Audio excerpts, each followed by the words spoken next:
Kani kedai ke Batisi TV, bat pidang pet ya ke kubur baman kasni, belawan rasa pi da ke rupa, ringkat bat ke orange Nissan, lom sokpo near Fire Brigade Shillong. New Nissan Kicks. Bookings open now. Kalempong Yakob lekai football hapadang kikan hon, jong kikan thai, naki college prepare nakaleng ke jela. Ya kabalatip kum ke Nehu Inter College Football Women's Tournament 2019. Kabala pelong dekat Sports Department jong ke sekolah ba Nehu. Haka santarik mentau nailur arajar kat kendai. Kala poi sika bekut no. Hadian South ngi lenter bala pelong ikini ke Jacob Hamadan JN Stadium Polo Shillong. Haka ni ke Jacob ke South ngi. Kabala sedang nuduk ke artarik mentahi nailur arajar kat kendai. Lawan yang mentah daki pratli kikan hon naki college prepare. Bat ki artli kikan hon ke bala poi shuduk kawat ke bakado banyak hon nak benta banyak ni ya kanam Lahduh.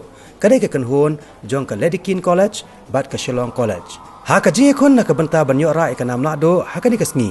Ya ke por jong ke jing lekai lakam penduna kata tang hendru prominent lai prominent nak benta ke kelas step bat lai prominent haka kelamit. Haka basdang jong ni ke jing hon haka ni kesngi.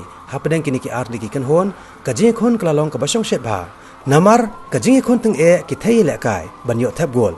Handai da ke jing rekat bor haka jing hon hadu banda kot no ke kelas step. Om Syam Ladan bayo ban penki ya kajar. Haka jikon haka kalamet pat tang hadin riu minen jong ka jingekon nakaleng kale di Keane College kalayo ban penki ni kong ya kajar leng ba ka thai lekai ka bapong ya ka sopti number henriu ka samla di warba.